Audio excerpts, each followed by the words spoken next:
Hi friends, welcome to தட்ஃபல் மேக்ஸ். நம்ம இந்த இதில் வந்து பார்க்க போகிறது வந்து உயிர்நாடி 2 வந்து 1 வீக்கில் வந்து எப்படி முடிக்கலாம், அதாவது 7 நாட்களில் வந்து எப்படி முடிக்கலாம் அப்படிங்கிறத வந்து பார்க்க போகிறோம்.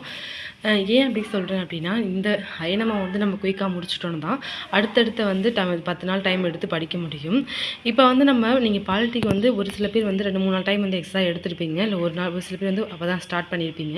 இப்படி வரும்போது அயனம் டாபிக் வந்து நம்ம வந்து குயிக்காகவும் ஈஸியாகவும் வந்து முடிச்சிட முடியும். ஓகேங்களா? ஃபஸ்ட்டு வந்து ஒரு விஷயம் சொல்லிக்கிறேன். அயனம் விஷனுக்காக நம்ம வந்து டிபிடிஎன்பிசியோட அகாடமிக் புக் வந்து வாங்கியிருக்கோம். இது வந்து கண்டிப்பாக நமக்கு வந்து யூஸ்ஃபுல்லாக இருக்குன்னு நினைக்கிறேன். பார்க்கலாம் எப்படி இருக்குன்னு. அதுக்கடுத்து வந்து பார்த்திங்க அப்படின்னா, நமக்கு வந்து பொதுத்தமிழ் இருக்குது அப்படின்னா செகண்ட் டு சொல்லகராதி முன்னமாக நமக்கு வந்து கான்செப்ட் வந்து நமக்கு தேடுற மாதிரிலாம் இருக்காது. நம்ம 6th to 12th ஓகேங்களா, புக்கை வந்து அட்டை டு அட்டை படிச்சிருவோம். ஆனால் வந்து நமக்கு இப்போ நியூ சிலபஸ்க்கு அப்புறம் வந்து நம்ம தேடி தேடி படிக்கிற மாதிரி தான் இருக்குது. நம்ம வந்து ஒரு மாதம் தான் நமக்கு இருக்குது. இப்போ நம்ம தேடி தேடி படிக்க முடியுமான்னு கேட்டிங்கன்னா படிக்க முடியாது. நிறையா அகாடமியில் வந்து நம்ம தொகுத்து வந்து புக்கு கொடுத்துருக்காங்க. அது மாதிரி நம்ம எடுத்து ரெஃபர் பண்ணிக்கிட்டோம் அப்படின்னா கண்டிப்பாக வந்து யூஸ்ஃபுல்லாக இருக்கும். நான் வந்து புத்தா புக்கு தான் வாங்கியிருக்கேன்.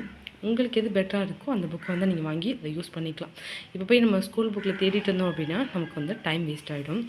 நான் இப்போ என்ன சொல்ல போகிறேன் அப்படின்னா, இந்த இந்தியன் நேஷனல் மூமெண்ட் இருக்குதுங்களா, 25 லெசன் இருக்குது பார்த்தீங்களா, அதை எப்படி படித்தா நம்ம வந்து 6 டேஸ்க்குள்ளே முடிக்கலாம் அப்படிங்கிறத நான் வந்து சொல்ல போகிறேன். 6 டேஸ் அப்படிங்கிறது வந்து ஒரு நாளைக்கு வந்து 4 லெசன்ஸ் வந்து நம்ம படிக்கிற மாதிரி இருக்கும்.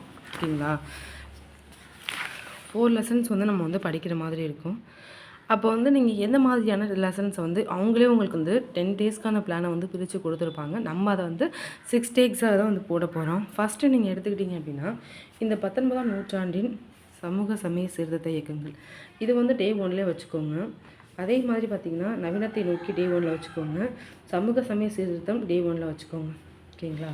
அதுக்கடுத்து வந்து பார்த்திங்கன்னா இது 3மே வந்து ஒரே மாதிரி ரிலேட்டட் லெசன் தான். ஓகேங்களா? 3 படித்து முடிச்சுட்டிங்க அப்படின்னா நெக்ஸ்ட் லெசன்ஸ் வந்து என்ன எப்படி வந்துட்டிங்கன்னா, காந்திய காலகட்டம் வந்து டே 1லே வந்து காந்திய காலகட்டத்தை நீங்கள் முடிச்சிட்டிங்க அப்படின்னா உங்களுக்கு 4 லெசன்ஸ் கம்ப்ளீட் ஆகிடும். செகண்ட் வந்து பார்த்திங்கன்னா டே 2க்கு வந்து இந்த லெசன் டே 2 எடுத்துக்கோங்க. ஓகேங்களா? இந்த 3 லெசனையும் வந்து டே 2க்கு எடுத்துக்கோங்க. இந்த டே 2வை நீங்கள் முடிச்சிட்டிங்க அப்படின்னா அதுக்கடுத்து என்ன லெசன் படிக்கிங்கன்னா, காலனியத்துக்கு எதிரான இயக்கங்களும் தேசியத்தின் தோற்றமும். இந்த டே 2வை இங்கே முடிச்சிடுங்க. நமக்கு வந்து 8 லெசன் வந்து டே 2வில் முடிச்சிடும்.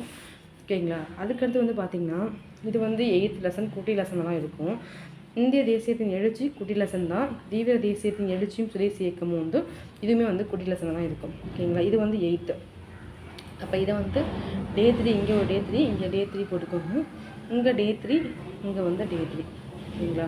இந்த லெசனையுமே வந்து டே 3ல் பார்த்துக்கோங்க. மொத்தம் வந்து இந்த டே 3க்கு மொத்தம் 5 லெசன் கொடுத்துருக்கேன். ஏன் அப்படின்னு பார்த்தீங்கன்னா இதில் 3 லெசன் வந்து 8th லெசன், 2 லெசன் தான் வந்து நான் 12th லெசன் வந்து கொடுத்துருக்கேன். இப்போ உங்களுக்கு எத்தனை லெசன் முடிஞ்சுன்னா 8 5 13 லெசன் வந்து முடிஞ்சிருச்சு. அதுக்கடுத்து வந்து பார்த்தீங்க அப்படின்னா டே 4ல் தமிழ்நாட்டில் சமூக மாற்றம் டே 4 எடுத்துக்கோங்க. தமிழ்நாட்டில் விடுதலை போராட்டம் டே 4ல் வந்து எடுத்துக்கோங்க. இந்த 10th லெசன்ஸ் வந்து ரெண்டுமே வந்து ஒரு 10 பேஜ் தான் இருக்கும். இதில் வந்து ஈஸியான கணக்கு தான் இருக்கும். ஈவேரா நமக்கு தெரிஞ்ச நல்லா வந்து கொஞ்சம் ஓரளவுக்கு நமக்கு தெரிஞ்ச கண்டென்ட்டாக தான் இருக்கும். ஓகேங்களா? அதனால் இந்த 2 லெசனுமே வந்து ஈஸியாக இருக்கும். இது கூடவே என்ன பண்ணிடுங்க அப்படின்னா இங்கே வந்துடுங்க, காந்தியடிகள் தேச தலைவரை உருவெடுத்த. ஏன்னா இதில் 12th இருக்கிறதுலே வந்து இதான் பெரிய லெசனாக இருக்கும். அப்போ வந்து டே 4ல் இதை முடிச்சிடுங்க. இந்தியாவின் தொழிலக வளர்ச்சி குட்டி லெசன் 8th. ஓகேங்களா? இந்த டே 4ஐயும் முடிச்சிடுங்க. ஓகேங்களா? இதை வந்து டே 4க்கு வந்து நான் எத்தனை லெசன் கொடுத்துருக்கேன் அப்படின்னா 1 2 3 4 லெசன் தான் கொடுத்துருக்கேன். ஏன் அப்படின்னா இந்த காந்தியடிகள் தேச தலைவராக உருவெடுத்து மக்களை ஒன்றிணைத்தல்ங்கிறது பெரிய லெசன். அதனால தான் டே 5க்கு வந்து இந்த லெசன் எடுத்துக்கோங்க. இந்திய விடுதலை போரில் முதல் உலக போரின் தாக்கம் டே 5க்கு எடுத்துக்கோங்க. இது கூடவே நீங்கள் டே 5க்கு எந்த லெசன்ஸ்லாம் எடுத்துக்கிறீங்க அப்படின்னா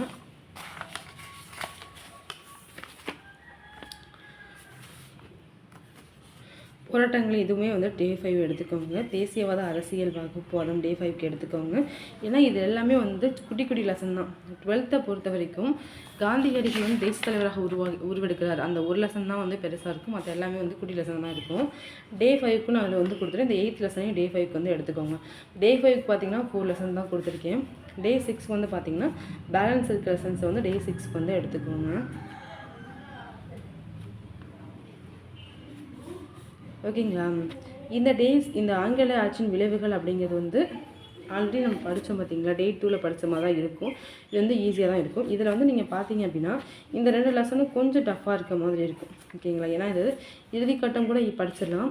இதுதான் கொஞ்சம் இந்த காலனியத்துக்கு பிந்தைய இந்தியாவின் மறுகட்டமைப்பு வந்து கொஞ்சம் இந்த மாநிலங்களை வந்து மறுசீரமைப்பு பண்ணியிருப்பாங்க. கொஞ்சம் டஃப்பாக இருக்கும். மற்றபடி அயனம் வந்து எல்லாமே ஈஸியாக தான் இருக்கும். ஓகே ஃப்ரெண்ட்ஸ், இந்த வீடியோ உங்களுக்கு பிடிச்சிருந்துச்சுன்னா லைக் பண்ணுங்கள், ஷேர் பண்ணுங்கள், சப்ஸ்கிரைப் பண்ணுங்கள். தேங்க்யூ.